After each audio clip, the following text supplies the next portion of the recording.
Welcome back, student. After completing each and every sum from your chapter number 5, that is expansion formulae, let us move on to our chapter number 7, which I will be teaching to you, and that particular chapter's name is variation. So today we are going to study variation in detail. So here we are with variation.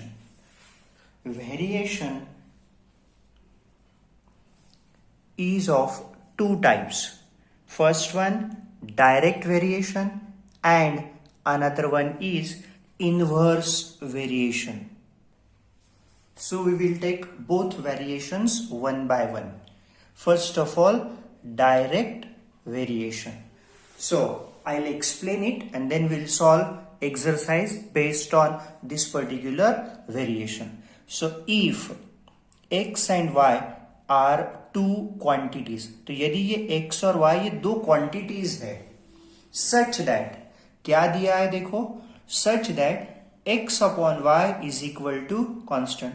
यदि इन दोनों की division constant है, then there is direct variation between x and y.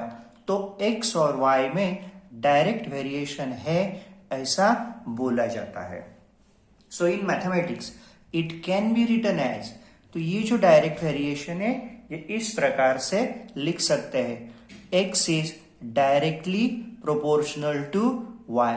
तो ये proportionality sign है या तो variation का sign है, and this particular x is directly proportional to y can be written in the form of equation as x is equal to ky, where k is called as constant of variation. तो k को क्या कहा जाता है, constant of variation ऐसा कहा जाता है. Remember, direct variation is also known as, तो ये जो डायरेक्ट वेरिएशन है इसे दूसरे नाम से भी जाना जाता है. Direct variation is also known as direct proportion. तो डायरेक्ट वेरिएशन भी कह सकते हैं उसे, या तो डायरेक्ट प्रोपोर्शन भी कह सकते हैं उसे. Now we'll try to solve examples from practice set 7.1 which is there on your page number 36 and 37. So it is given that write using symbols. तो आपको ये symbols के अंदर लिखना है जो भी आपको दिया गया है. तो एग्जाम्पल नंबर 1 में आपको दो एग्जाम्पल्स दिए जा चुके हैं. पहला एग्जाम्पल मैं रीड करता हूं आप लोगों के लिए. Circumference C of a circle is directly proportional to radius of a circle, radius r of a circle. तो ये आपको दिया गया है कि circumference या radius को directly proportional है, तो उसे symbol में कैसे लिखेंगे. C is directly proportional to r, तो मैंने लिखा C is proportional और directly proportional to r. दूसरा एग्जाम्पल देखते हैं. वहां दिया गया है कंजम्पशन ऑफ पेट्रोल. तो पेट्रोल की जो खपत है, पेट्रोल चा वापर, consumption of petrol in a car is directly proportional to distance travelled by the car and that distance is denoted by letter d. तो ये भी आप लिख सकते हैं, L is directly proportional to d, means consumption in liter is directly proportional to distance. So L is directly proportional to d. This is your example number 1. Now we'll move towards example number 2. Here is an example number 2.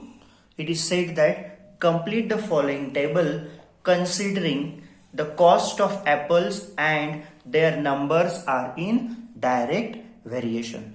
So number of apples, they are denoted by letter x, और उनकी जो cost है, उनकी जो कीमत है, cost of apples is denoted by letter y.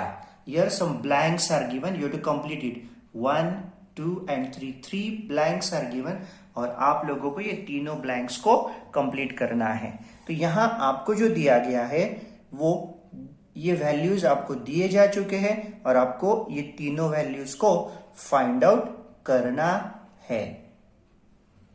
तो आपको दिया गया है x is directly proportional to y. Number of apples x is directly proportional to cost of apples y. ये आपको दिया जा चुका है, इसलिए मैंने यहां पे लिखा गिवन। लेकिन ये प्रोपोर्शनलिटी साइन हटा के आपको कांस्टेंट लिखना है। Therefore x is equal to k into y, where k is called constant of proportionality. Constant of proportionality. Therefore जो दिया गया है उसी के हिसाब से वैल्यूज फाइंड आउट करते हैं। आपको दिया गया है, देखो यहां पर देखो ध्यान से, x इज इक्वल टू 1 दिया गया है, तो उसके लिए y की करस्पॉन्डिंग वैल्यू दी गई है 8। तो here I have taken when x is equal to 1 y is equal to 8। ये वैल्यूज लेकर मैं k की वैल्यू फाइंड आउट करने वाला हूं। तो x is equal to ky, ये तो इक्वेशन आपको दिया गया है या तो आप लोगों ने फॉर्म किया। इसमें आप वैल्यूज रखेंगे, वैल्यूज विल सब्स्टिट्यूट। x की कीमत 1 दिए है, k पता नहीं है, y की कीमत 8। So 1 is equal to k into 8। Shift this 8 to this side, 1 upon 8 will be equal to k। तो आपको k की कीमत आ गई। So therefore our equation of variation is x is equal to 1 upon 8y। कैसे आया है x is equal to 1 upon 8y? Actually it is x is equal to ky। तो ये k की कीमत मैंने यहां पे रख दी, k की कीमत आई है 1 upon 8। So x is equal to 1 upon 8y। This is our equation of variation. तो पहला ब्लैंक आपको ऐसे दिया गया है कि y इज इक्वल टू 56 है, तो x की कीमत कितनी आएगी वो ब्लैंक आपको उस टेबल में दिया जा चुका है। So let us put x is equal to 56 in our equation. आपका इक्वेशन क्या है? x is equal to 1 upon 8y। Therefore x is equal to 1 upon 8 into आपको y की कीमत दी जा चुकी है, वो है 56। Therefore substitute it. So x is equal to 56 को 8 से डिवाइड कर दिए तो आपको आंसर आएगा 7। तो जो पहला ब्लैंक है उसमें आपको लिखना है x is equal to 7। Remember you have to write this particular value in that table also. Now we move towards second blank. Here we are with second blank. आपको दिया जा चुका है when x is equal to 12। x की कीमत 12 दी जा चुकी है, मतलब आपको निकालना है y।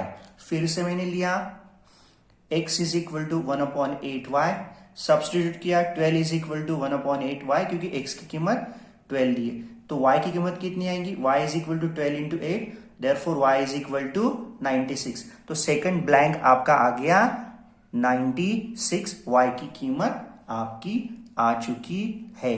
Now we move towards main example number example. तो आपको दिया गया है एग्जाम्पल नंबर 3 में, मेन एग्जाम्पल नहीं है ये सब एग्जाम्पल नंबर 3 है जो एग्जाम्पल नंबर 2 से लिया जा चुका है। तो आपको दिया गया है y is equal to 160। y की कीमत 160 जब है तब आपको x निकालना है। तो x आएगा, फिर से x is equal to 1 upon 8y। ये तो आपका इक्वेशन है जो आपने पहले ही निकाला है। तो इसमें आप y की कीमत सब्स्टिट्यूट कर देंगे। x is equal to 1 upon 8y, so 1 upon 8 into y की कीमत कितनी आई है 160। तो यहां पे मैंने 160 लिख दिया। 160 को 8 से डिवाइड करने के बाद आपका आंसर आएगा 20। x is equal to 20। So these are 3 corresponding blanks. x की कीमत 7, y की कीमत 96 और x की कीमत 120। तो ये तीनों भी आप लोगों को उस पर्टिकुलर टेबल में लिखना है। So here we are with those values, we'll write those values in the table. तो आपका x की कीमत आई थी 7। So let me write x is equal to 7 here. तो पहला आंसर आपका x इज इक्वल टू 7 था। जो दूसरा ब्लैंक था वहां पर y की कीमत आई थी 96। So I write y is equal to 96 here. Similarly, last value आई थी x की 20, so we'll write that particular value here. X is equal to 20. So here we have completed our example number 2. Now our example number 3 from practice set 7.1. It is given that if m is directly proportional to n or m varies directly to n and आपको दो values दिए, m की दी है 154, so m is equal to 154, n is equal to 7। तो m की value 154 और n की वैल्यू 7 ये दिए जा चुके और आपको बोला गया है find m when n is equal to 14। आपको m निकालना है जब n की कीमत 14 दिए है। So let us start solving. Here is the solution. m is directly proportional to n, ये आपको दिया गया है। तो ये प्रोपोर्शनलिटी साइन हटा के आप लोग इक्वल साइन जब लिखते हो तो आपको एक कांस्टेंट वहां पर अंदर लिखना है। So m will be equal to k into n, where k is called constant of variation. देखते हैं, when m is equal to 154 दिया गया है, sorry m is equal to 154 दिया गया है, जबकि n इज इक्वल टू 7 है। So we will substitute these two values and find out k। तो यहां पर मैंने लिखा m is equal to kn, जो इक्वेशन पहले ही आपने लिखा है। Put the values, 154 is equal to k मालूम नहीं है, n 7 है, ये 7 डिवीजन में चला जाएगा। 154 upon 7 is equal to k, so we'll get value of k। तो आप लोगों को k की कीमत आई है 22। 154 अपॉन 7 से डिवाइड किए, therefore m is equal to kn, ये आपका इक्वेशन था, m is equal to k into n। तो आप k की कीमत तो आई है, therefore m is equal to k की बजाय मैंने लिखा 22, m is equal to 22n is our equation of variation. तो ये इक्वेशन ऑफ वेरिएशन आ चुका है। तो अब जो पूछा गया है, what is asked when n is equal to 14, n की कीमत 14 है, m is equal to how much, m की कीमत आपको निकालना है। आपका इक्वेशन क्या है, m is equal to 22n।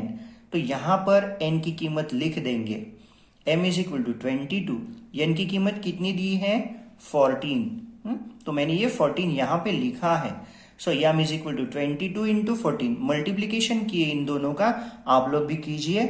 So you will get m is equal to 308 और m इज इक्वल टू 308। जो आपका एग्जाम्पल नंबर 4 है, example number 4 from practice set 7.1, इसमें का जो एग्जाम्पल नंबर 4 है, it is from reduced portion, मतलब इस साल वो एग्जाम में पूछा नहीं जाएगा, लेकिन आप लोग उसे घर पे इसी प्रकार से, जो पहला टेबल आपने सॉल्व किया था उसी प्रकार से इस टेबल को भी सॉल्व कर सकते हो। So you can treat it as a self study example and solve it in your class work notebook. Now we move towards example number 5. So here we are. Example number 5. Y varies directly as, remember, y varies directly as square root of x. ऐसा दिया है. Y varies directly as square root of x. When x is equal to 16, y is equal to 24. ये दो values दिया है, x की और y की। आप लोगों को क्या पूछा गया देखते हैं, फाइंड कांस्टेंट ऑफ वेरिएशन। आपको constant of variation find out करना है एंड इक्वेशन ऑफ वेरिएशन। तो ये दोनों बातें आप लोगों को फाइंड आउट करना है। तो क्या दिया है, y varies directly as the square root of x, y varies directly as square root, तो मैंने अंडर रूट साइन लिया, अंडर रूट ऑफ x ये आपको दिया गया है। तो ये प्रोपोर्शनलिटी साइन हटाने के लिए मैंने k लिखा है, कांस्टेंट लिखा है. y is equal to k into square root of x, where k is constant. कौन सा constant? Constant of variation. Therefore अभी जो दो वैल्यूज आपको दिए गए हैं, x दिया है 16, when x is equal to 16, y is 24. तो ये दो वैल्यूज सब्सटीट्यूट करेंगे और k निकालेंगे. x is equal to 16, y is equal to 24 मैं सब्सटीट्यूट करता हूं यहां पर. y is equal to k under root x. y की कीमत 24 है, k पता नहीं, आपको k फाइंड आउट करना है. अंडर रूट ऑफ x की कीमत दी है 16. So I have substituted both the values. लेकिन अंडर रूट 16 होता है 4, तो मैंने उसका स्क्वायर रूट भी निकलवा लिया है. आगे देखते हैं. 24 is equal to k into 4. So k के लिए 24 अपॉन 4 इज इक्वल टू k. तो k की वैल्यू आएगी 6. देयरफॉर जो आपको पूछा गया था कांस्टेंट ऑफ वेरिएशन, तो एक कांस्टेंट ऑफ वेरिएशन आ गया है k, जो कि उसकी कीमत आई है 6. और जो आगे का क्वेश्चन है इक्वेशन ऑफ वेरिएशन, वो अभी लिखते हैं. So here is that equation of variation. Equation of variation is y is equal to k into under root x. तो आपका जो k आया था वो 6 था, अभी आपने देखा. So y will be equal to 6 into under root x. तो यहां तक मैंने आपको एग्जाम्पल नंबर 5 कंप्लीट किया. अब देखते हैं example number 6. I read it for you first of all, then we will solve it. Question ऐसा है, द टोटल रेम्युनरेशन. रेम्युनरेशन मतलब सॅलरी या तो डेली वेजेस, म्हणजे त्या व्यक्तींचा पगार.